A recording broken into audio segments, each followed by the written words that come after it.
horrible situación de animalidad en la que te han puesto tus vicios, mal hombre. Te revolcarás impotente sin hallar consuelo en ninguna postura. Benito Pérez Galdós, Lo Prohibido. Era un sonido quedo, sordo y vivo, muy semejante al que produce un reloj envuelto en algodón. Edgar Allan Poe, El corazón delator. Intro. Embotellamiento.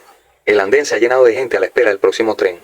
Este llega vacío, lo cual significa una salvaje estampida que inmediatamente después de una caricaturesca hazaña de elasticidad, puesto que aplastándose a los lados y en medio de la entrada, resulta imposible conseguir la más mínima expansión de esta.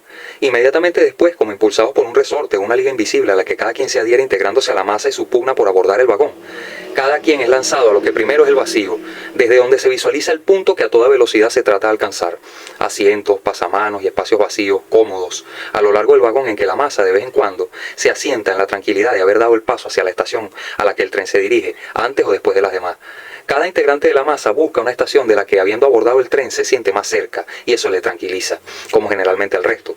El escritor ha visto partir un tren repleto, inclusive se han abierto las puertas un par de veces por alguna miseria individual, un pedazo de tela, de cartera, una mano, un pie de la masa. Le complace haber quedado entre los lugares más cercanos a la línea amarilla que por ahora separa a la nueva y creciente masa de las vías del tren, mas en breve serán las puertas a punto de abrirse las que le separen del interior del vagón al que tiene la costumbre de ingresar, impulsado por la fuerza anteriormente referida. Desconcierto. El tren ha llegado a la estación. La masa se ha dado a su labor de aplastarse a los lados y en medio de las puertas abiertas. Pero al escritor algo le impide avanzar. No se fija en las personas que están a su lado, ni siquiera en quienes se encuentran delante de él. Busca un origen colectivo de la falla y a la vez aguarda que ésta, la falla, por sí sola, por la salvaje inercia que le parece ineficaz, no le arrastra hacia el interior del vagón, se ponga a reparo. Una mano se posa en medio de su espalda y con inusual, intencional y desproporcionada violencia le empuja hacia el interior del vagón en que debe disculparse de inmediato con las personas a las que, no él, sino quien intencionalmente, habiéndole dicho si le vas a dar, dale, lo empujó. Sabiendo que lo que haya hecho, lo que a la persona que lo empujó le haya causado tan arrolladora frustración, de modo alguno fue su intención. Sabiendo esto, el escritor, sin pensarlo, se da media vuelta y las disculpas ya ofrecidas a quienes se vio forzado a atropellar dentro del vagón se dirigen directamente a quien forzó el atropello. Un hombre desproporcionadamente gordo, trigueño, de nariz chata, encima del común bigotico. De aspecto común, salvo por la desproporcionada gordura, el hombre escucha al escritor varias veces repetir en voz muy alta las disculpas que le obligan a verle de frente. No se le ocurre al escritor, por el empellón, otro motivo que no sea el que le resulta completamente desconocido. No obstante, sigue creyendo que en algo falló y por lo que sigue sin saber qué es, continúa disculpándose.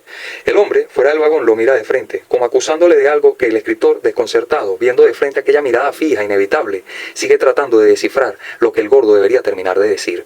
Las disculpas que le están siendo ofrecidas en alta voz, la intención de estas es que lo vea ofrecerlas, que lo oiga y lo vea, que si lo desea, sepa a quién empujó y le diga por qué lo hizo, puesto que la conjetura sigue siendo que en algo falló.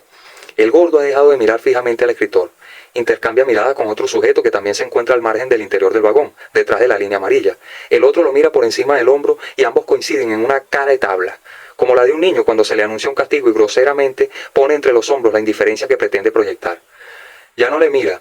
El escritor sigue viendo con desconcierto aquella escena que al parecerle un simple atropello, intencional y abusivo, ha decidido únicamente seguir mirando hasta que las puertas se cierren y el tren comience a moverse. El tren hace su recorrido por la línea 3 entre Plaza Venezuela y Coche. El escritor escucha lo siguiente. Eso es que pensó que lo ibas a robar. Tú porque no te diste cuenta, pero en la puerta estaban parados unos chamos de esos que aprovechan el bululu para meterle la mano en los bolsillos a la gente.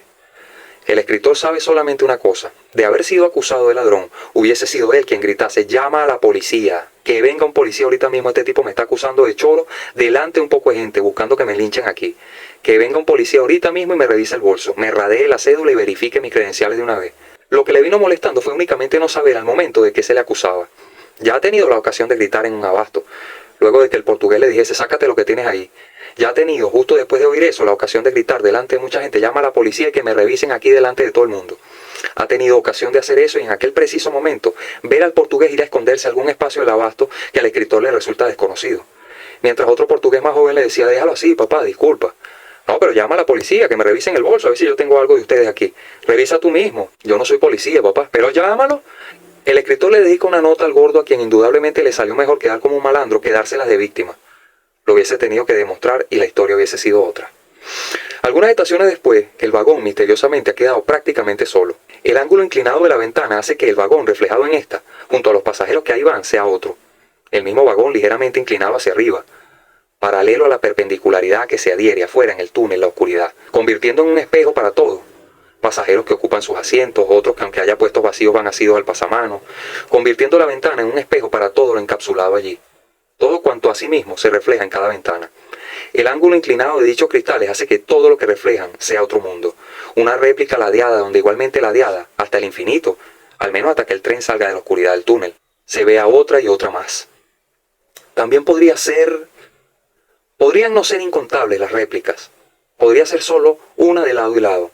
Quien va sentado junto a la ventana y se va viendo, solo una vez más puede verse, mas en la ventana del otro flanco también está reflejado. ¡Sí! Es infinita la reproducción de los vagones, cada uno ligeramente más inclinado que el otro. En cada vagón de la infinita espiral viaja uno que, como yo, en un asiento vacío encontró un desgastado sobre de Manila.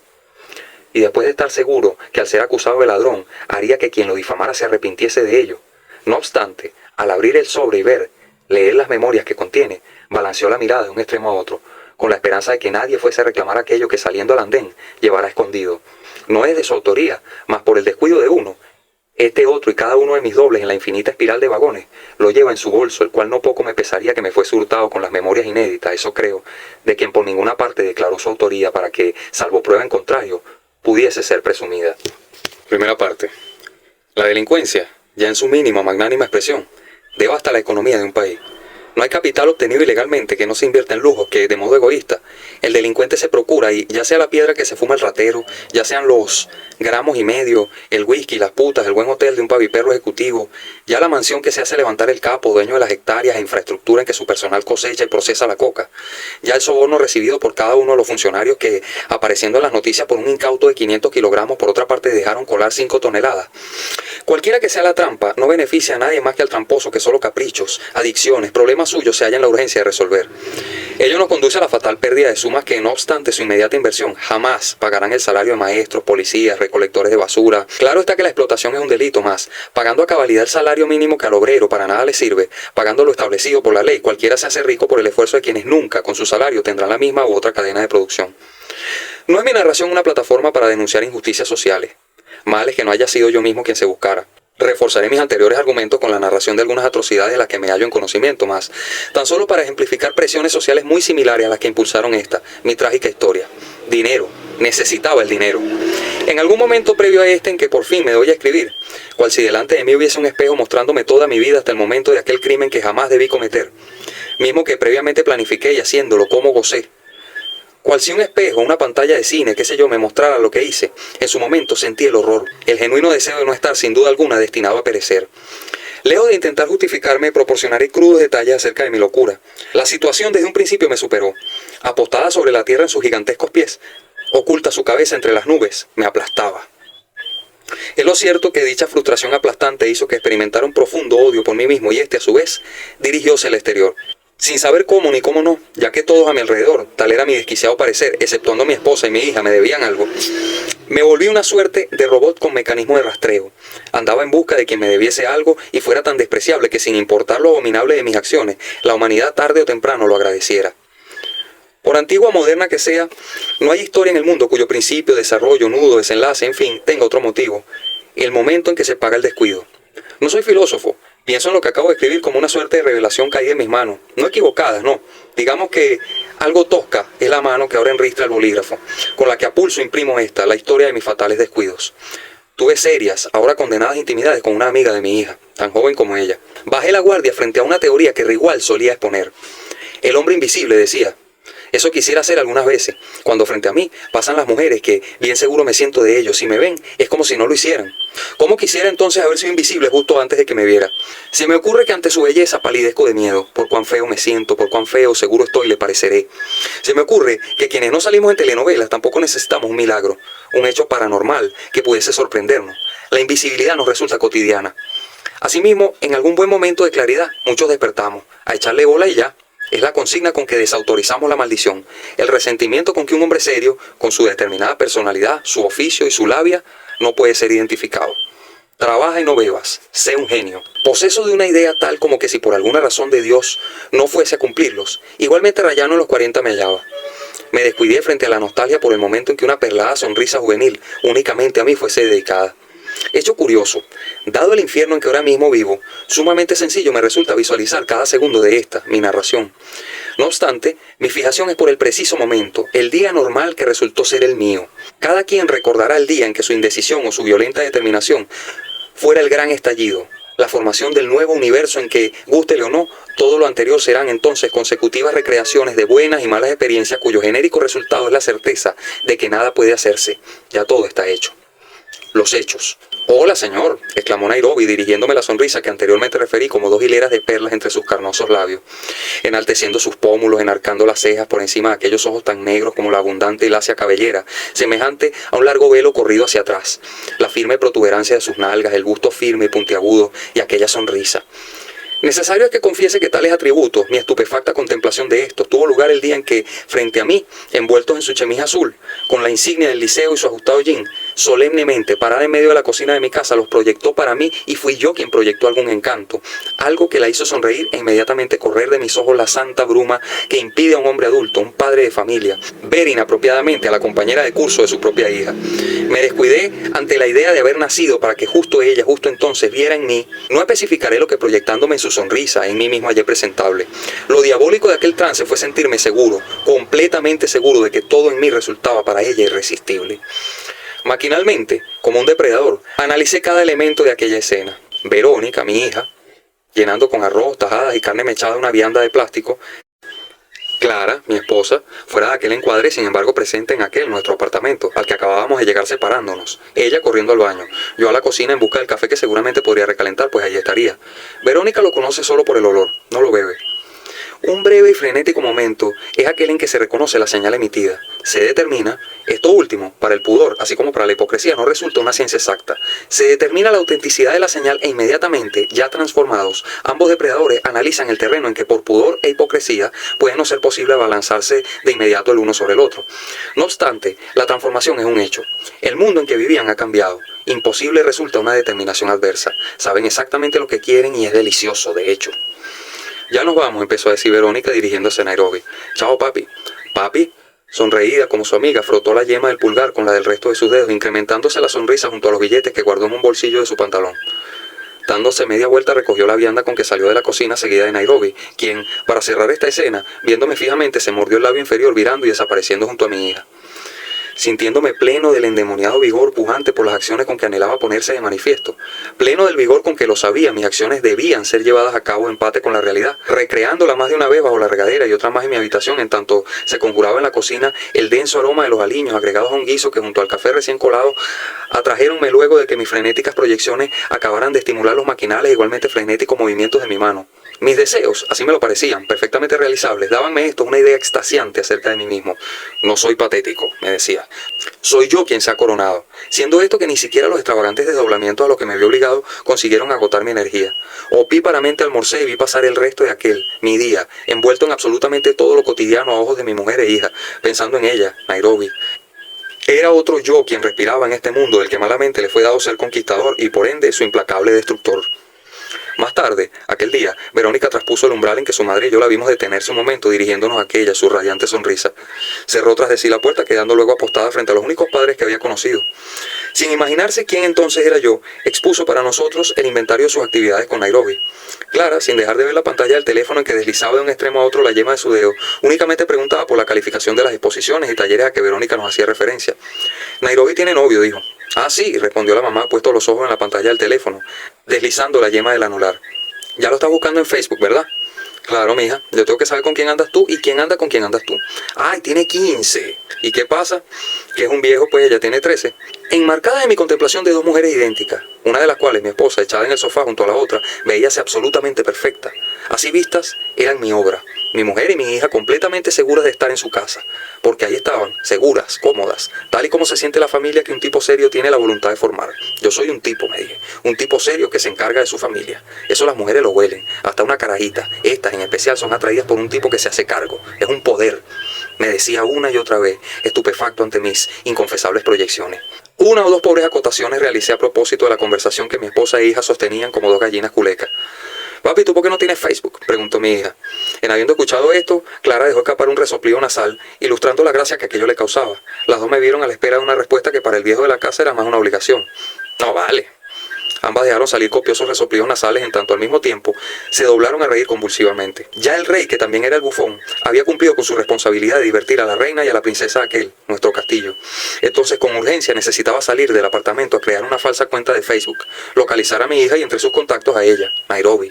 Sin ofrecer ninguno de los canallescos detalles que volverían la recreación de mi mala obra, una obra literaria de esas que a cantantes de rap y cocainómanos escritorzuelos de pornografía con trama lanzan al estrellato.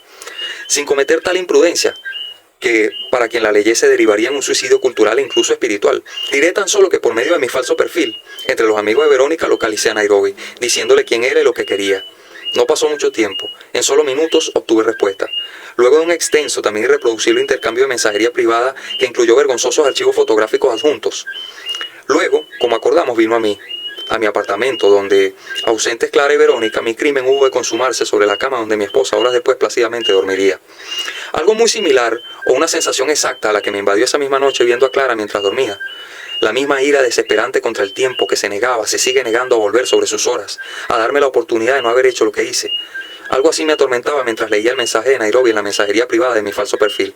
Hola, ¿cómo estás? Mira, estoy embarazada. Necesito dinero para hacerme un aborto. Consíguelo rápido. Alguna vez quise ser como un pure que vivía por la casa. He de aclarar, a los poco más de 10 años que entonces tenía, un hombre de 40 y pico era un pure.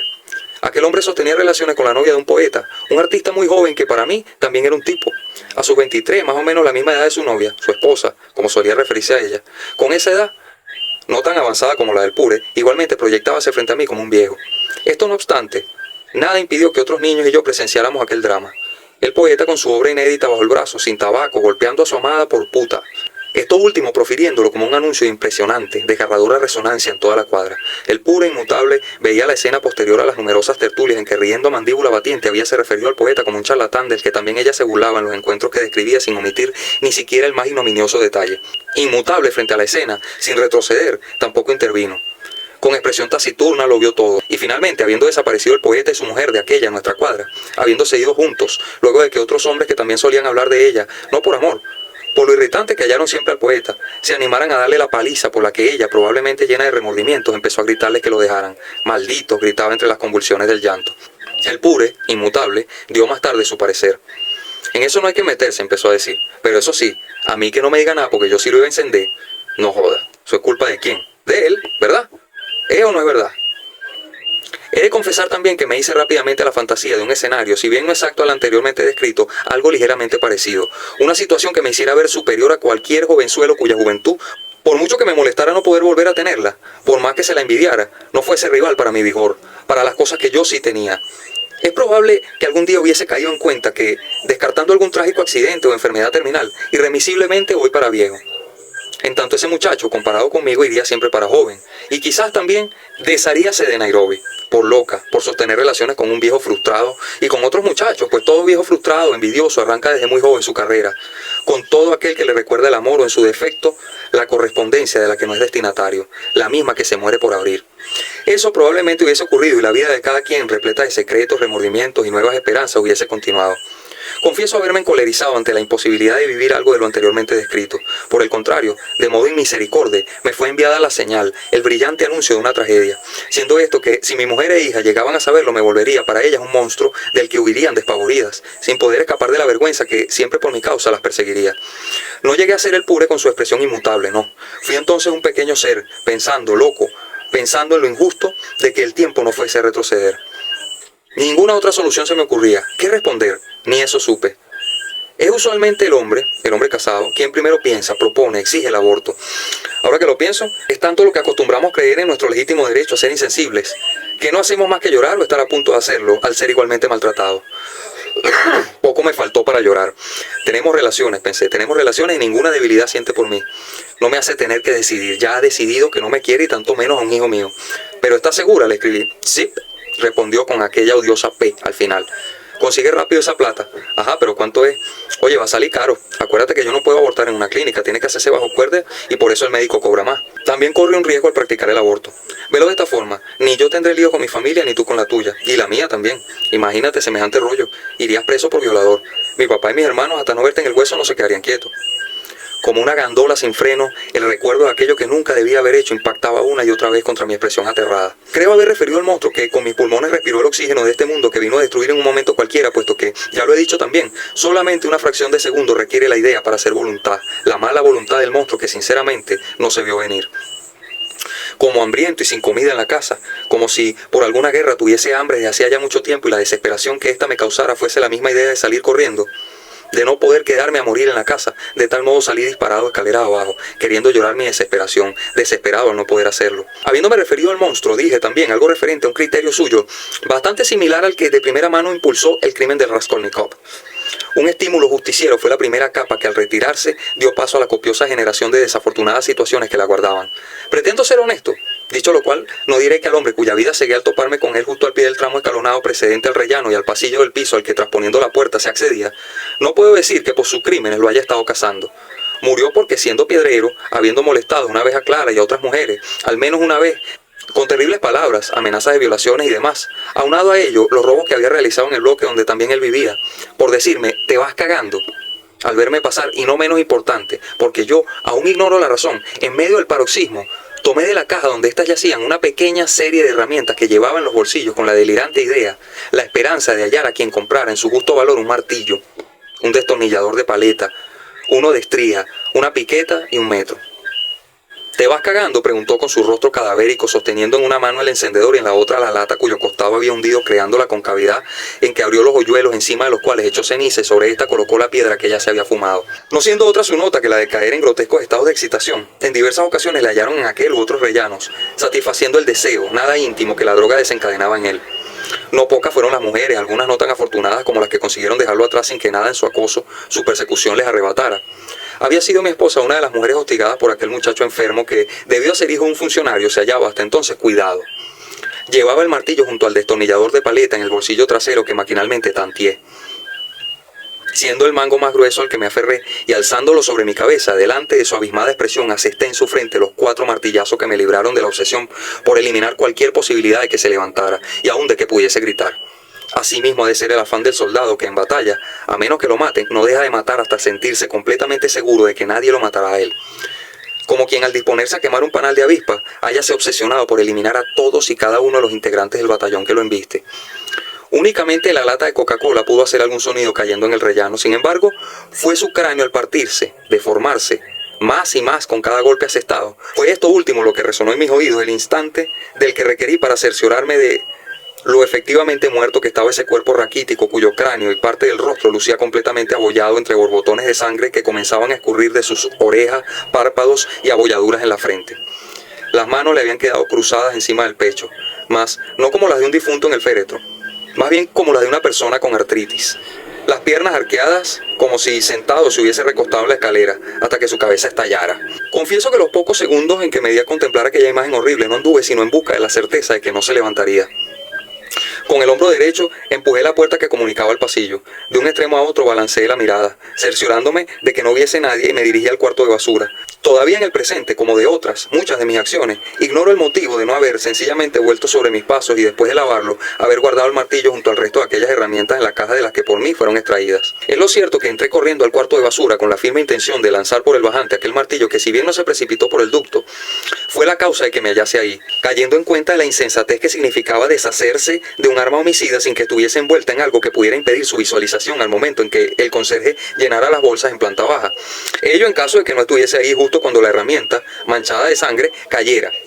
Reflexionando estas cosas, perplejo ante lo maquinal de todo movimiento precedente a mi ubicación en aquel hoyo que, así me lo pareció, podía ser el mismo en que me hallaran luego de toparse con aquel cuerpo sin vida, no moví un solo músculo después de regresar el martillo, el arma homicida.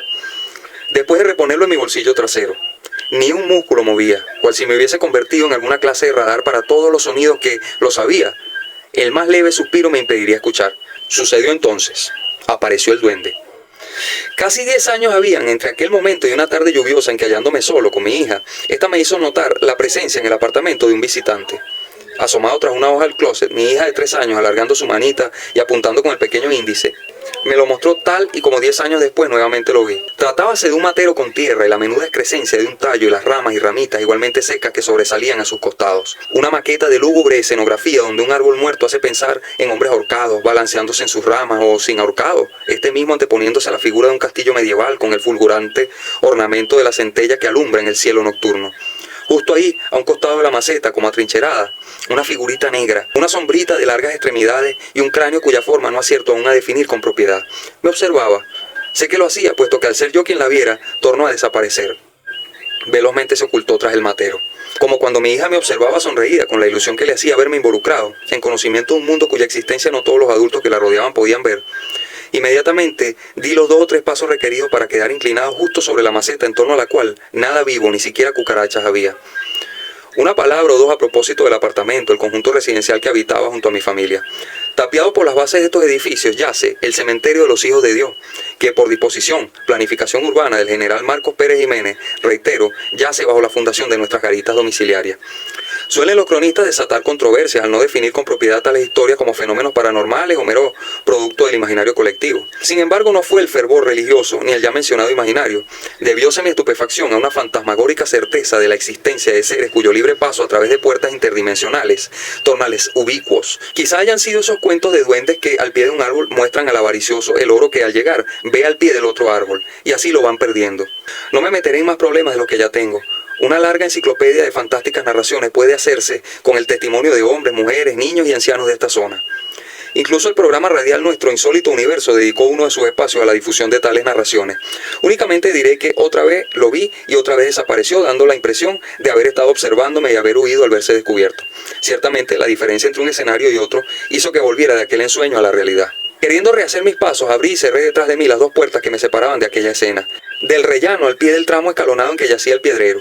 Espesas gotas de sangre que habían salpicado la pared comenzaban a chorrear en delgados hilitos que serpenteaban bajo lo que parecían ser globos rojos cuyas tiras fueron soltadas por manos infantiles. Tan solo 2 pisos, 4 escalonadas pendientes y su rellano en lo alto de cada una me separaban de la casa.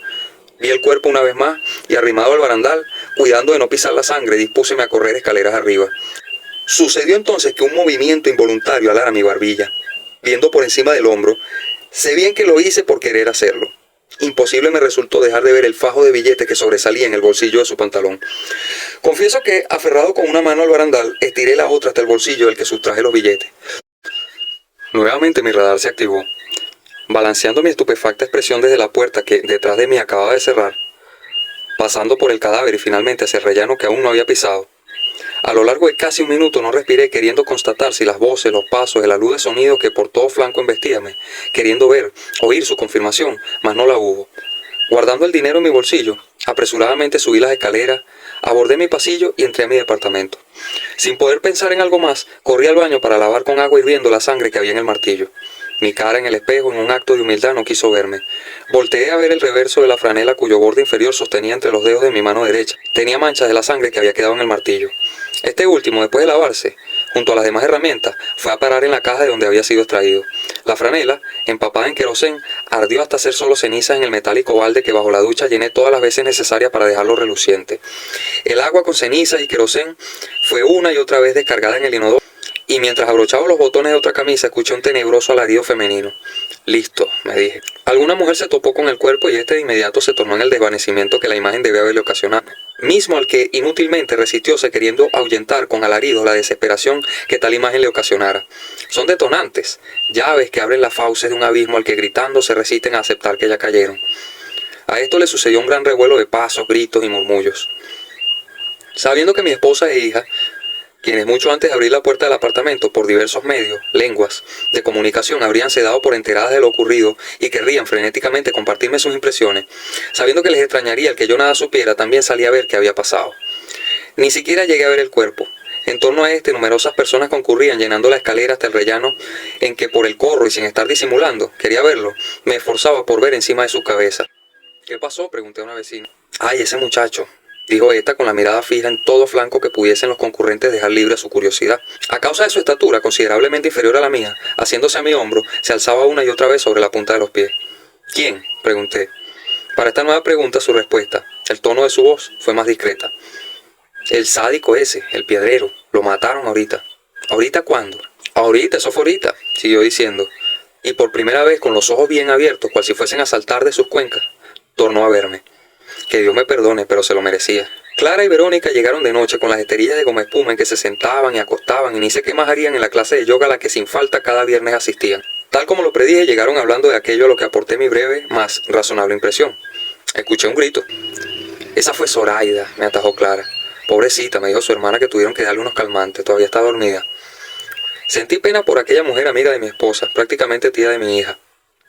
No obstante, la escena que me incluía era presidida por mis mujeres viéndome fijamente con la descompensada expresión de quienes, por fin, tras el recorrido que llevaron a cabo desde el momento de saber tan terribles cosas, con la expresión de la terrible noticia que tanto apremiaba les narrar, de modo que ésta, dado que supiera yo algo más, fuese complementada. Era su expresión la de una o más mujeres que alteradas encuentran dónde, con quién desahogarse, descargando lo que saben y cómo esto las hace sentir. Mi esposa y mi hija, sintiéndose seguras, en su casa, con su pareja, con su papá, me hablaron de la monstruosidad que alguien le hizo a otro monstruo. Las oí en silencio, prácticamente sin parpadear. Resultó que nuestro sádico piedrero cargaba, le robé, digo, una fuerte suma en bolívares y moneda extranjera, presumible ganancia de la droga que vendía, y en un patético, fugaz encuentro con Nairobi, sin haberlo concertado, llevando conmigo el fajo, se lo entregué justo donde todo empezó, la cocina de mi apartamento. De ahí salió en compañía de Verónica, sin ver por encima del hombro, sin morderse el labio inferior. Esto último lo menciono ya que quien entonces me hubiese visto, la patética expresión de quien está siendo abandonado, por esta me recordaría o haría cuanto le fuese posible por olvidarme. Provoca matarla, así es. No importa que el dinero se invierta en proyectos tan responsables como un automóvil o la cancelación de la hipoteca. El pago por un delito, algo de este se queda en el vacío, al que conduce la gruta en el pecho del delincuente. Algo irremisiblemente se pierde. Esa muchacha no le pagó a ningún doctor, nunca lo hubo, estoy seguro de ello. No había tal embarazo. ¿A quién le importa si donó ese dinero a una fundación o lo gastó en drogas? Me jodió, provoca matarla. Y es precisamente por el alma, es decir, Dios, quien ininterrumpidamente se fragmenta en todos los cuerpos abatidos y sin embargo llenos de clemencia por quienes desalmados los abatieron. Estos últimos, los verdugos, también han sido abatidos, igual que yo, están vacíos. Ella lo está, y por lo que hizo yo también, provoca matarla. Claro que seguramente quien haya seguido hasta este punto mis confesiones sienta junto a mí la certeza de que ella estaba desalmado al momento de someter a tal oprobio mi casa, a mi familia, a la sociedad cuyas leyes ignoré a tan ignominioso punto. De acuerdo, casi puedo ver aquella sonrisa con que parecía llamarme y este cuerpo sin alma viose repleto de aquel endemoniado apetito que se dio a saciar. ¿Pero qué importa?, preguntó contrariada la mujer a cuyo marido acababa de confesar una infidelidad. Queriendo disimular la pena ajena que a todas presumiblemente hace sentir el afán de su consorte por conocer los detalles del acto en sí, afán que, dicho sea de paso, es la respuesta al doloroso estímulo de la desilusión. A esta última le siguen los celos, el odio del consorte por sí mismo, por no ser exactamente aquel que atrajo a su mujer, aquel a quien se afana en imaginar con ella. Aunado a ello, tal iniciativa, el craso error de confesar, que esto se haga con miras a convencer a un hombre de que ha sido elegido a causa del amor que por otro no se siente. Semejante iniciativa naturalmente desencadena en el cornudo la indignación por sentirse objeto de una condescendencia. Es lo usual que el querer mantenerse junto a la mujer infiel, esto usualmente se debe a un inconsciente pánico al abandono que empieza a sentirse con la noticia y muta en el pánico a no tener a quien reclamarle por ese dolor que será el mismo aún teniendo a quien transferírselo. Razón por la cual millones de reclamos perduran en la admirable duración de casamientos repletos de ira, por ambas partes reprimidas. Es lo cierto también que, tratándose de mujeres, no pocas realizan o intentan realizar la hazaña de retomar la relación que ellas mismas adulteraron. Y sabiendo que por una de las partes el hecho definitivamente no será olvidado, solo esperan a que el reclamo sea lo suficientemente agresivo como para limpiar su nombre con el de su agresor. Es esta última la teoría que mejor se aviene a lo que se pretende presumir que sucedió entre un hombre y una mujer que confesó, y negándose a proporcionar detalles acerca de la relación sexual que sostuvo con otro hombre, comenzó luego a elevar la voz con que profería los insultos que a su parecer ajustábanse al peso de los insultos que había recibido junto a la sentencia, la determinación expuesta por el hombre de terminar la relación. A propósito de esto último, necesario es referir que la cristiana posibilidad de ser repudiada por el adulterio la hizo caer en el profundo pánico al expansivo repudio social que, sin importar los miles de años que lleva la humanidad, la sociedad, que en toda época es moderna, sobre la tierra, no obstante, el feminismo, los libros, las películas, podría destruirla. Tan doloroso temor la llenó de odio por quien se lo había ocasionado, y así como los de su esposo, sus insultos fueron degradantes, de visceral repudio. Es el caso que no solamente recibió a manos del marido una indescriptible paliza, es también el caso que, habiéndola apaleado, preso del dolor que además consideró que ella gustosamente le ocasionaba, ignorante de otro modo de devolverle aquella desesperación desencadenada por sus maldiciones e histéricas carcajadas, luego de cada golpe asestado, tomándola por el cuello y arrastrándola al balcón, la lanzó al vacío donde la mujer vio pasar a increíble velocidad las ventanas de los apartamentos, mismas de las que, al sonido seco del cráneo partiéndose, a tan sonora señal, se asomaran las abismadas expresiones, muchas de las cuales compusieron la enfurecida turba que forzó la entrada del departamento y al asesino que posiblemente había vuelto en sí, hallándose abismado en la contemplación de lo que acababa de hacer. ¡Qué abismo! Al asesino aquella turba lo mató a palos. Ni qué decir tengo.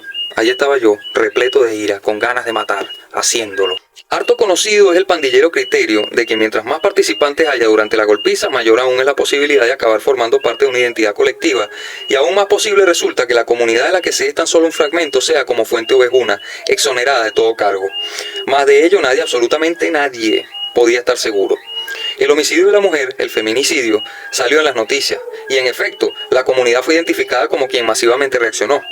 Esto no obstante, habrían personas uniformadas enfrentando las puertas de unos y otros, la mía también. Referiré mis visiones. El hijo varón, que ya por el aborto, ya porque nunca estuvo embarazada, teoría por la que repito me inclino, el hijo que no llegamos a tener, aquella endemoniada mocosa y yo, que también lo estoy.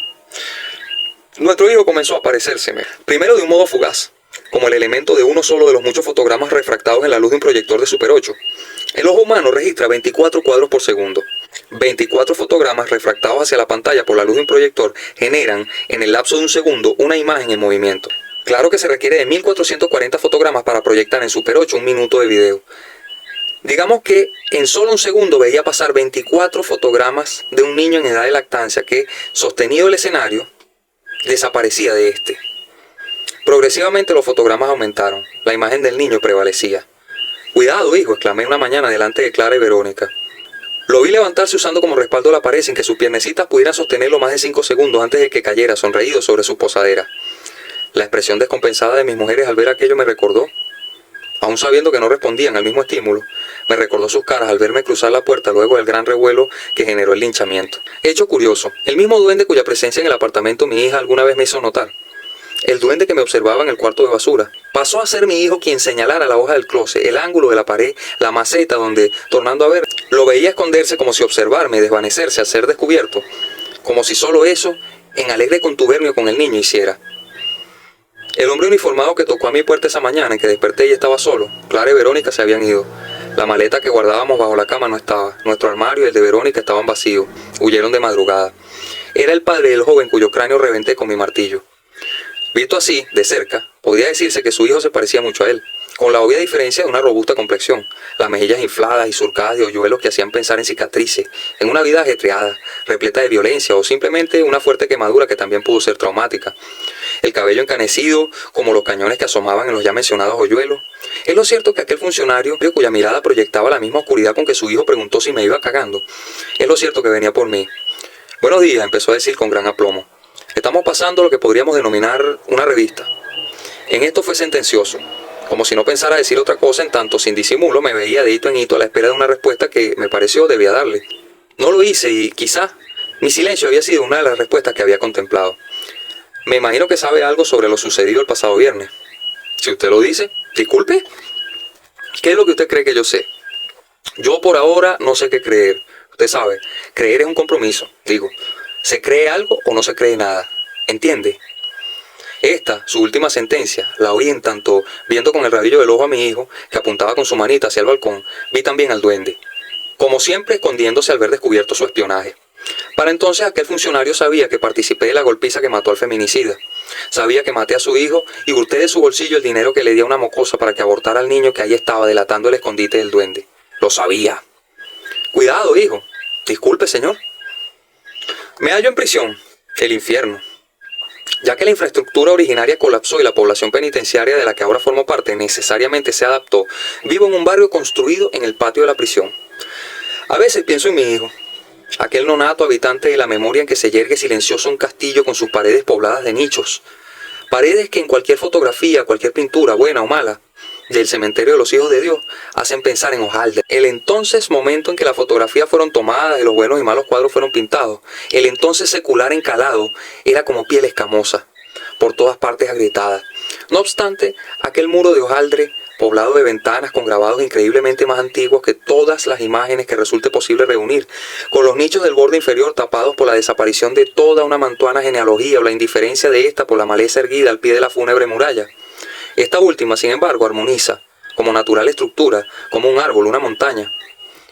El cementerio de los hijos de Dios en perfecta armonía convive con algunos pinos y otros árboles que lo flanquean de frente y a retaguardia, con el Ávila donde se recortan los árboles y cementerios, y el cielo donde se recorta el Ávila con espesas nubes incrustadas en su verde rugosidad.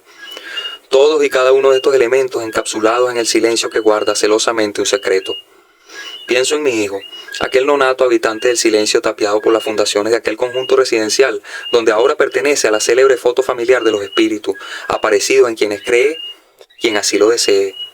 El fin de semana se presentó aquí un célebre rapero, queriendo sentir que formaba parte de este mundo temible, queriendo ser temible, tan temible ha de parecerle su propio mundo. Sostuvo con sus manos el arma de fuego que uno de los reos le había extendido en señal de confianza.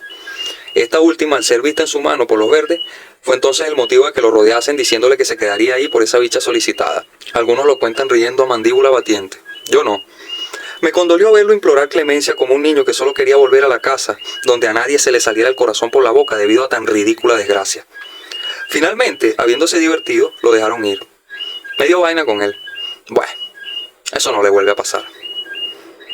29 de agosto de 2019.